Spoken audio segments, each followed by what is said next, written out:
Okay so hello दोस्तों, नमस्कार। मेरा नाम है विवेक कुमार। पिछले लेक्चर में हमने देख लिया था कि मेथड्स ऑफ चार्जिंग क्या क्या होता है, किस तरीके से किसी कंडक्टर के ऊपर हम चार्ज ला सकते हैं। उसमें बेसिकली तीन मेथड्स पढ़े थे, जिसमें कंडक्शन था, इंडक्शन था और हमारा तीसरा मेथड जो कि सबसे ज्यादा यूज होता है, जिसको फ्रिक्शन बोलते हैं। आज के इस वीडियो से बेटा कूलम्ब्स लॉ हम पढ़ेंगे। आपने सभी ने कभी ना कभी फॉर्मूला जरूर सुना होगा, F equals to K Q N Q two by R square. जो बच्चे जस्ट अभी 12th में आए उनको छोड़ के बाकी हर बच्चे को ये फॉर्मूला पता होगा जो भी ये वीडियो देख रहा होगा। ठीक है, तो शुरू कर देते हैं जल्दी से। ये मान लेते हैं कि ये फॉर्मूला एग्जिस्ट ही नहीं करता है, क्योंकि हम तो एकदम नॉर्मल 12th के बच्चे की तरीके से देखते हैं। हमें नहीं पता कि भाई क्या होता है, फोर्स क्या होता है, पर इतना बस हमें पता है कि भाई अगर एक चार्ज Q1 है और दूसरा चार्ज Q2 है और दोनों अगर इत्तेफाक से पॉजिटिव है, क्या है, पॉजिटिव चार्ज है, तो एक दूसरे में क्या होगी, दुश्मनी होगी कि नहीं? बिल्कुल ऑब्वियस सी बात है, दुश्मनी होगी। सो अगर मैं फोर्स के मैग्नीट्यूड को छोड़ दूं, तो अगर सिंपली आपसे डायरेक्शन पूछूं भाई कि डायरेक्शन क्या होगा इस फोर्स पे, इस चार्ज पे, ये जो फोर्स लगाएगा उसका डायरेक्शन क्या होगा, तो सिंपली क्या करो, इसको एकदम ढक लो। इसको ढकने के बाद ऑब्वियस सी बात है ये किधर की ओर भागेगा, मतलब क्या है, ढक लो मतलब इसको रोक लो। इस चार्ज को अगर तुम पकड़ लेते हो, इसको छोड़ देते हो, तो ये चार्ज किधर जाएगा? अब पॉजिटिव पॉजिटिव में तो दूर जाने वाला है, इस साइड की ओर। इट मीन फोर्स इधर की ओर लगी। समझ पा रहे हो? एकदम बेसिक बता रहा हूं। अगर इसको हम रोक लेते तो ये किधर जाता? इस साइड की ओर, पीछे की ओर जाता।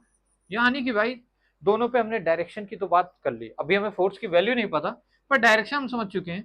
ये होगी force on two due to one, ये लिखने का तरीका है वेक्टर को। फोर्स ऑन टू मतलब charge number two due to one, क्योंकि वन वाले ने फोर्स लगाई। इसको अपन लिख सकते हैं force on one due to two. ठीक है, लिखने का जस्ट एक तरीका है। ठीक है, ओके भाई, फोर्स ऐसा ऐसा है। क्या तुम्हें देखने से ये नहीं लग रहा है कि भाई जो फोर्स है F12 वेक्टर और F21 वेक्टर जस्ट क्या है, 90 डिग्रीज पे है? तो हम ऐसा कुछ लिख सकते हैं, ये वेक्टर में हमने 11th में पढ़ रखा है कि अगर भाई दो वेक्टर इक्वल एंड अपोजिट हैं और अगर मैग्नीट्यूड छोड़ भी दें, अगर डायरेक्शन में वो जस्ट 180 डिग्री पे हैं, जैसे कि ये इतने एंगल पे है और ये जस्ट उसके 180 डिग्री के एंगल पे है, एंटी पैरेलल वेक्टर्स है, उस केस में अपन लिख सकते हैं कि that vector equal to minus times of another vector. जब इसका माइनस टाइम्स लोगे, मतलब माइनस लेने का मतलब वेक्टर की डायरेक्शन बदल जाएगी, तो ये वाला वेक्टर आ जाएगा। तो वही चीज लिखिए, इसका माइनस मतलब इसके बराबर। इतना हम बेसिक समझ सकते हैं विदाउट नोइंग कि भैया इसकी फोर्स कितनी होगी, हम इतना तो बेसिक बता सकते हैं।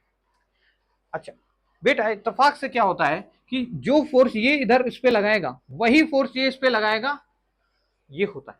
ये मैं तुम्हें बता रहा हूं जस्ट एक फैक्ट के लिए, मतलब जो मैग्नीट्यूड है इन फोर्सेस का वो इक्वल होता है। मैग्नीट्यूड क्या है बेटा? इक्वल है। ये मैंने तुम्हें बस एक फैक्ट बता दिया, इसको दिमाग में रखो कि इन फोर्सेस का मैग्नीट्यूड सेम होता है। ठीक, यानी ये जिस फोर्स से उसको धक्का दे रहा है उसी फोर्स से ये इसको भी धक्का दे रहा होगा। ठीक है भाई, ओके। ये बेसिक सी बातें हो गई हमारी इलेक्ट्रोस्टैटिक फोर्स के बारे में। इलेक्ट्रोस्टैटिक फोर्स जो कि कूलॉम्स लॉ हमें क्या बताता है, इसी फोर्स का मैग्नीट्यूड के बारे में कुछ कुछ बेसिक डिटेल देता है कि भाई इसका मैग्नीट्यूड क्या होगा। पर अभी हम डायरेक्टली फॉर्मूले पे नहीं कूद रहे बेटा, उसके पहले मैं आपको छोटा सा एक एग्जांपल देना चाहता हूं। वो एग्जांपल क्या है, लेट सपोज बेटा दो चार्ज हैं। क्या है? दो चार्ज हैं, ऐसे ऐसे। फिर से बना लेते हैं, ये है Q और यहाँ पे भी एक Q रखा है, और दोनों ही कैसे हैं बेटा? पॉजिटिव पॉजिटिव, यानी दोनों में क्या होगी? दुश्मनी होगी, मतलब रिपल्सन बोलते हैं इंग्लिश में। इस टाइप का कुछ है। दोनों के बीच की दूरी भैया R दे रखी है, R मीटर, मीटर में है ऑब्वियसली। ठीक है, इसका भी मास m है और इसका भी मास m है।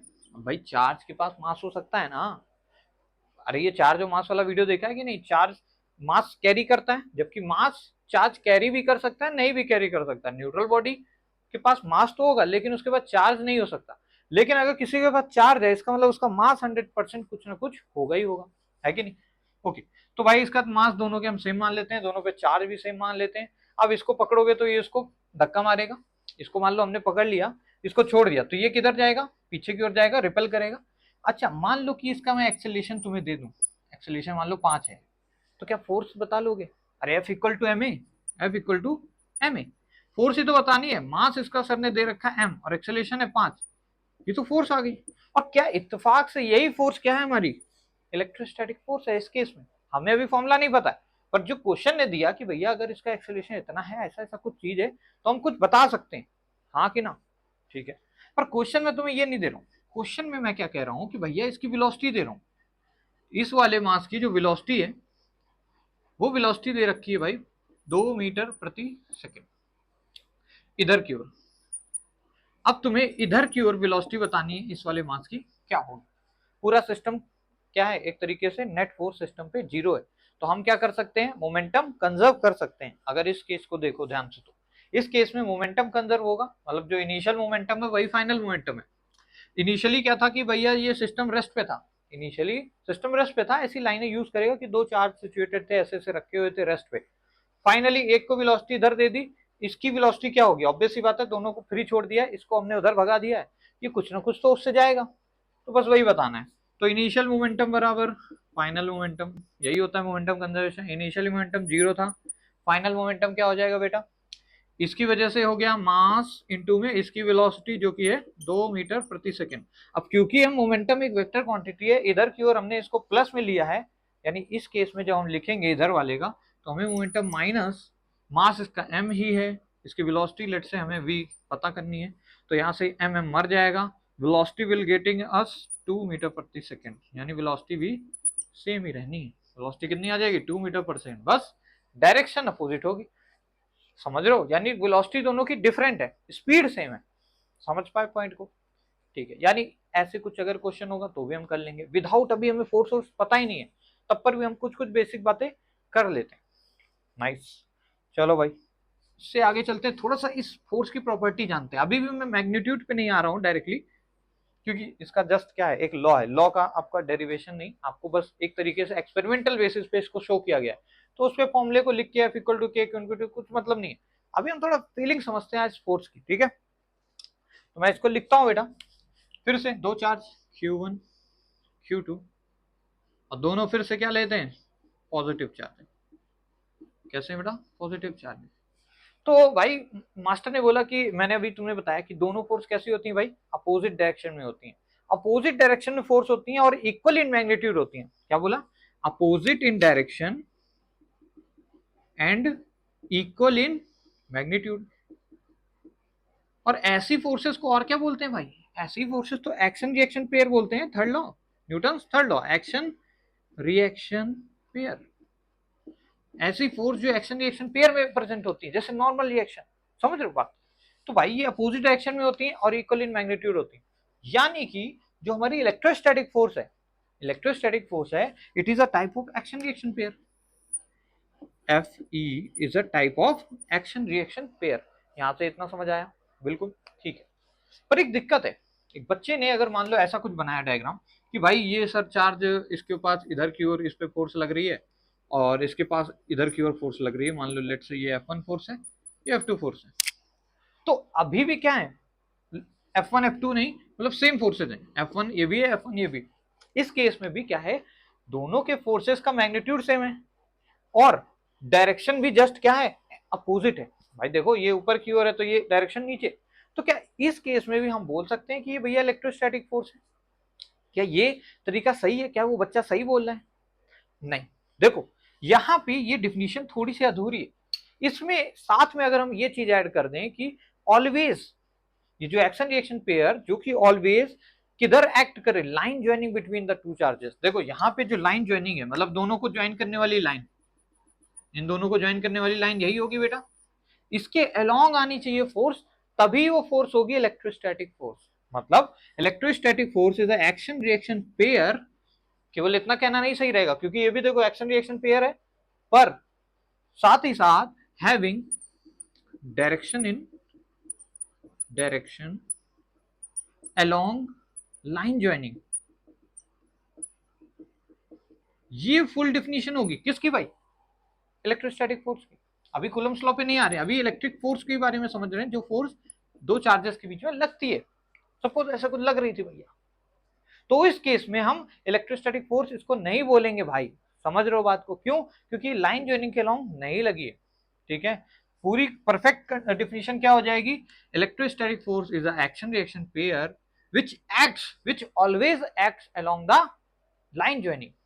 और ऐसी फोर्सेज जो कि एक्शन रिएक्शन पेयर हो और लाइन ज्वाइनिंग के अलोंग लगते हो, उन्हें फोर्सेस को हम बोलते हैं सेंट्रल फोर्सेस। फिजिक्स में बेटा बहुत यूज हुआ है सेंट्रल फोर्सेस, शायद 11 से पढ़ के आ रहे होगे। सेंट्रल फोर्सेस क्या होती है बेटा? ऐसी फोर्स जो सेम इन मैग्नीट्यूड हो, अपोजिट इन डायरेक्शन हो और लाइन ज्वाइनिंग बिटवीन देम, दो लाइन ज्वाइनिंग है दो पार्ट को, दो ऑब्जेक्ट को, उनके बीच में लग रही हो, ऐसी फोर्सेस को सेंट्रल फोर्स बोलते हैं बेटा। समझ रहे हो? अच्छा, एक्शन रिएक्शन पेयर जब हम बोल रहे हैं तो हमेशा याद रखना, action reaction pair acts on two different bodies. क्या इलेक्ट्रोस्टैटिक फोर्स एक के ऊपर ही लगती है? नहीं, दोनों पे लग रही है, टू डिफरेंट बॉडीज पे लग रही है। ये भी एक सातवीं चीज लिख लो, टू डिफरेंट बॉडीज। बेटा आपसे देखो असर्शन रीजन वाले क्वेश्चन आएंगे तो उसमें यही सब चीजें यूज होने वाली, यही बेसिक बेसिक थ्योरी जो अभी मैं बता रहा हूँ। समझ रहे हो? इतना डेप्थ एनालिसिस में अगर आपको पता होगा तो फिर आपको क्वेश्चन में दिक्कत नहीं आएगी। ऑल्दो जो लोग पढ़े होंगे उन्हें लग रहा होगा क्या बकैती चल रही है, पर ये सब बेटा समझना जरूरी है। It is a type of central force.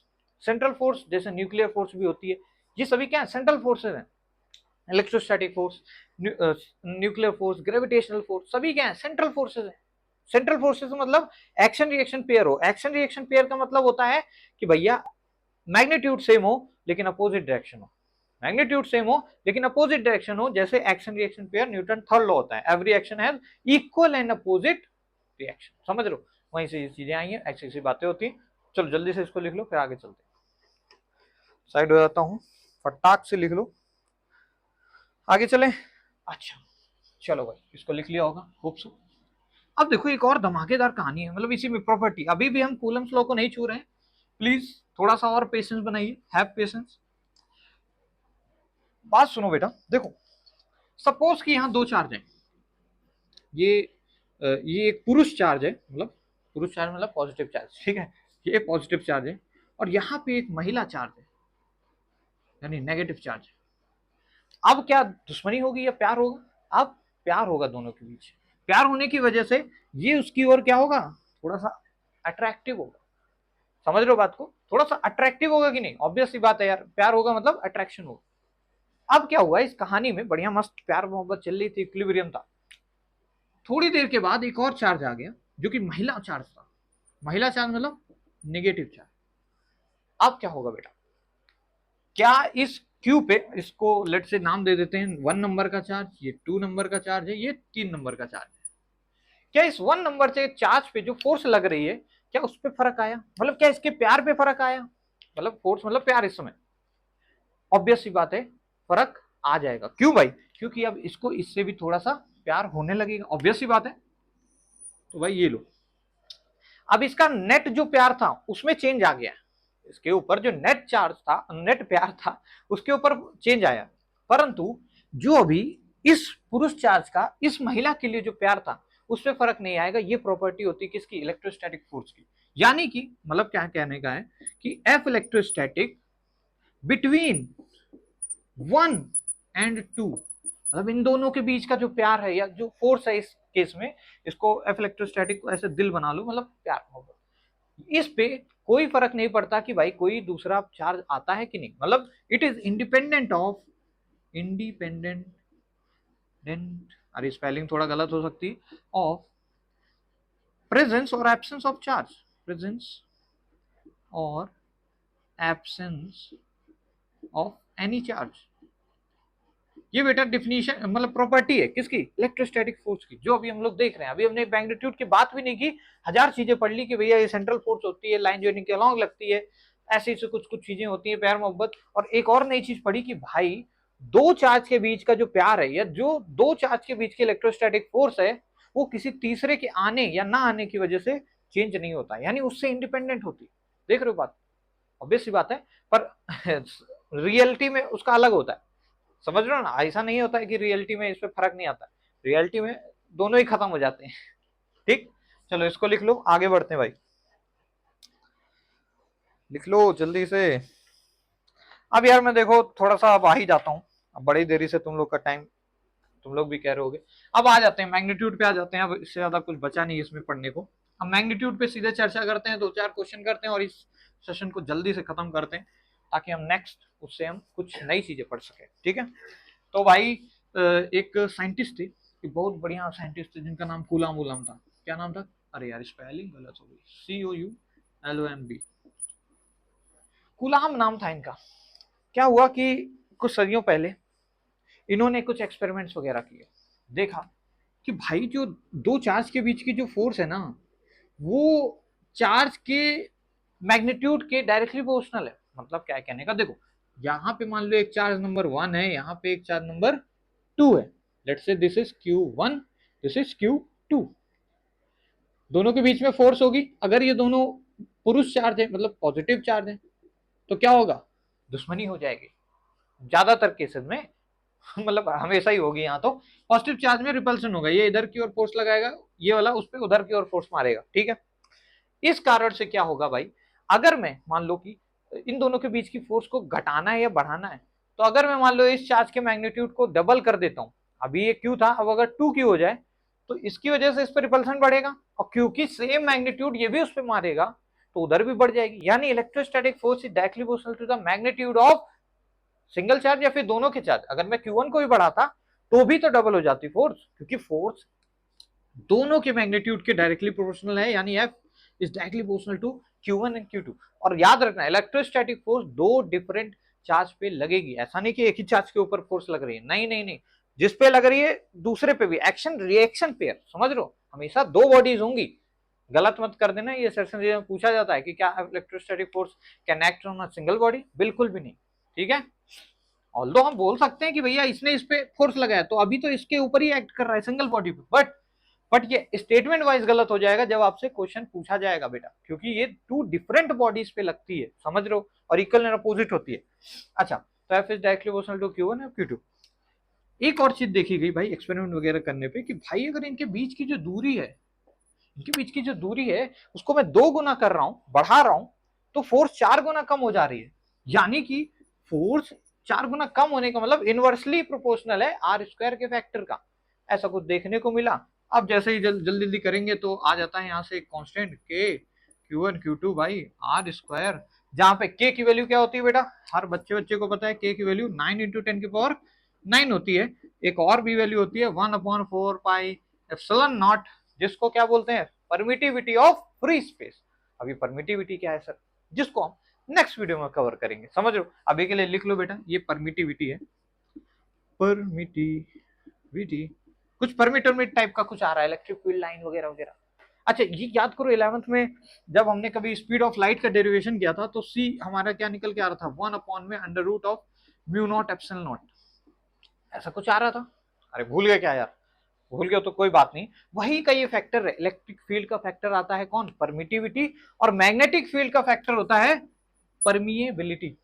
क्यों, क्योंकि भाई light is a electromagnetic wave, light के अंदर इलेक्ट्रिक फील्ड भी होती है और मैग्नेटिक फील्ड भी होती है, और दोनों परपेंडिकुलरली क्या कर रहे होते हैं, ऑसिलेट कर रहे होते हैं, और वो दोनों तीसरे किसके परपेंडिकुलर होते हैं, प्रोपोगेशन के, वेव के प्रोपोगेशन के। खैर ये सभी इलेक्ट्रोमैग्नेटिक वेव, जो कि आगे आएगा जब चार्ज क्या होता है, एक्सीलरेटर पोजीशन में होता है, तो चार्ज दो चीजें बनाता है, इलेक्ट्रिक फील्ड भी और मैग्नेटिक फील्ड भी। ये चीजें बताई थी ना, अगर चार्ज रुका हुआ है, क्यू इज रेस्ट, मतलब sorry velocity of Q is rest, तो भाई वो केवल इलेक्ट्रिक फील्ड बनाएगा। अगर वेलोसिटी जीरो नहीं है तो दो केस बनेंगे, या तो भैया वेलोसिटी है तो कांस्टेंट है, या फिर वेरिएबल है, या बोले एक्सेलेरेशन जीरो या acceleration does not equal to zero. अरे यार वेलोसिटी होने के दो केस होंगे ना, ये तो एक्सेलेरेशन जीरो है मतलब सेम है वेलोसिटी, चल रहा है लेकिन सेम वेलोसिटी से, मतलब एक्सेलेरेशन जीरो है, या फिर ये, तो अगर एक्सेलेरेशन जीरो है, कांस्टेंट वेलोसिटी है, तो मैग्नेटिक फील्ड बनाता है। लेकिन अगर भाई दोनों चीजें हैं तो इलेक्ट्रिक फील्ड भी बनेगी और मैग्नेटिक फील्ड भी बनेगी, और फिर हमें पढ़ना पड़ेगा इलेक्ट्रोमैग्नेटिक वेव्स, जो कि हम आगे पढ़ेंगे, ठीक है। ऑल्दो इसके बाद हमें मैग्नेटिक फील्ड पढ़ना है, अभी फालतू क्यों मगजमारी करना, समझ लो, क्या ये चीज समझ पाए। अब मैं बच्चों की तरह तुम्हें ये नहीं दूंगा कि भाई 1 कूलम का यहाँ चार्ज है, 2 कूलम का यहाँ चार्ज है, दोनों के बीच में 10 मीटर की दूरी है, जरा फोर्स बताओ। ये सब बच्चे बच्चे वाले केसेस हम नहीं सॉल्व करेंगे। अच्छा इस पे कुछ स्पेशल टाइप के क्वेश्चन बनते हैं, वो मैं आपको कराने जा रहा हूँ, थोड़ा सा पेशेंस रखिए, मैं उसको मिटा के लिखता हूँ। ये लिख लिया ना आपने, चलो ठीक है भाई, इसको मिटा देते हैं, आगे बढ़ जाते हैं। कूलम्स लॉ में अपने फॉर्मूला भी देख लिया, इलेक्ट्रोस्टैटिक फोर्स के बारे में थोड़ा थोड़ा फीलिंग भी समझ ली, भैया ऐसा ऐसा होता है, लाइन जॉइनिंग के अराउंड लगती है, इक्वल एंड अपोजिट डायरेक्शन वगैरह वगैरह सारी चीजें जान ली।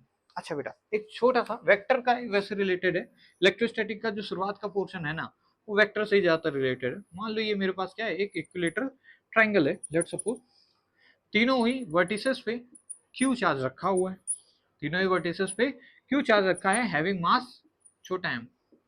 मास तो हो सकता है ना किसी चार्ज का, बिल्कुल हो सकता है, ठीक है। और ये इक्विलेटरल ट्रायंगल है और जिसकी साइड ए है, तो मतलब ऑब्वियस सी बात है सारी क्या होंगी, कुछ कुछ सब कुछ यही ए होगा, ठीक है भाई है। तुम्हें बताना है force on this charge, force on this charge. अच्छा कितने इस चार्ज पे कौन कौन फोर्स लगा रहा होगा, कितने फोर्स लगा रहे होंगे, दो नहीं तीन लगा रहे होंगे कि दो, अरे तीन चार्ज है ना, लेकिन एक तो खुद ही है वो, यानी इस पे दो फोर्स लगाएंगे क्योंकि एक तो खुद ही है। इट मींस कौन कौन सी फोर्स लगेगी, ये वाला चार्ज, क्योंकि ये तीनों के बारे में बता रखा है, ये दोनों पुरुष चार्ज, मतलब तीनों पुरुष चार्ज है, पुरुष मतलब पॉजिटिव चार्ज, ठीक है, कुछ लोग पॉजिटिव रहते हैं ना मजाक कर रहा हूँ, पुरुष चार्ज है ये तीनों के तीनों, यानी कि ये वाला चाहेगा कि भाई इसको एकदम ये धक्का मार देते हैं, ये भी चाहेगा इसको धक्का मार देते हैं एकदम, और सेम होंगे ये फोर्सेस, क्या सेम होंगी बेटा, क्योंकि चार्ज की वैल्यू सेम है। फोर्स किस पे डिपेंड कर रहा था, एफ इक्वल टू के ए क्यू वन क्यू टू बटे आर स्क्वायर, क्योंकि ये मीडियम जो है वो एयर है, मीडियम तो सेम है यानी के की वैल्यू सेम है। हाँ याद रखना मीडियम पे के की वैल्यू का फर्क पड़ता है, जो कि हमारा नेक्स्ट वीडियो रहेगा जिसपे हम देख रहे होंगे कि भैया परमिटिविटी क्या चीज होती है। खैर Q1 Q2 की वैल्यू सेम है, यानी ये टर्म भी सेम, ये भी टर्म सेम, और डिस्टेंस ये भी ए है ये भी ए है, यानी कि ये फोर्स की वैल्यू सेम होगी, ये अगर F है तो ये भी F ही होगी, और हैविंग एंगल ऑफ 60 डिग्री। और भैया क्योंकि वेक्टर है तो वेक्टर को ऐसे तो ऐड नहीं कर सकते F और F, 2F लिख दो, नहीं, इसको ऐड करने का तरीका इसका स्क्वायर मारो प्लस इसका स्क्वायर मारो प्लस 2F इंटू मतलब दिस इंटू दिस, यानी F इंटू एफ इंटू में cos of theta, cos of 60 क्या होता है, हाफ ही होता है, यानी कॉस 60 की जगह मैं आधा लिख देता हूँ और इस आधा से आधा मार देता हूँ, यहाँ से √3F आ जाएगा निकल के। अब जो बच्चे मैथ में कमजोर हैं तो प्लीज जाके मैथ पढ़ के आए, समझ रहे हो ये चीज समझ आएगी, यानी जो नेट फोर्स आएगी वो कुछ ऐसे निकल के आएगी √3F। बेटा याद करो मैंने वेक्टर्स में आपको बताया था इस रिजल्टेंट का इससे एंगल कितना होगा थीटा, जहां से tan थीटा लिखना भी सिखाया था। सभी लोग बच्चे कमेंट करो क्या ये सभी चीजें आती हैं, अगर भूल गए हो तो बताना, मैं वेक्टर का फिर से वीडियो लेके आऊंगा, बिकॉज इलेक्ट्रोस्टैटिक के जो शुरुआत के पोर्शन में वो वही अच्छा कर पाएगा जिसकी वेक्टर स्ट्रॉन्ग है, समझ रहे हो।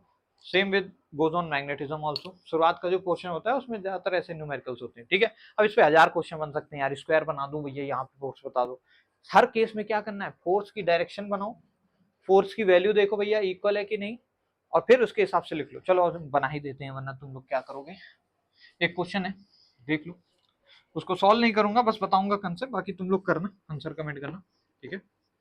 देखो लेट सपोज कि भैया एक स्क्वायर है, लल्लू सा सवाल दे देता हूँ तुम लोग को, एक स्क्वायर है, सब पे Q Q Q Q Q Q Q Q Q charge रखा हुआ है, ठीक है, कितना charge, capital Q capital Q capital Q capital Q, यहाँ पे एक चार्ज है छोटा सा क्यू, क्या है छोटा सा क्यू, ये छोटा सा क्यू पे कितनी फोर्स लग रही होगी, बताइए कितनी फोर्स होगी, जीरो होगी, क्यों भाई, अरे ये चाहेगा, और सभी क्या है पुरुष चार्ज है, सभी पुरुष चार्ज है, मैं लिख देता हूँ वरना बच्चे कहेंगे सर आप लिखते नहीं, पुरुष चार्ज है, ठीक है।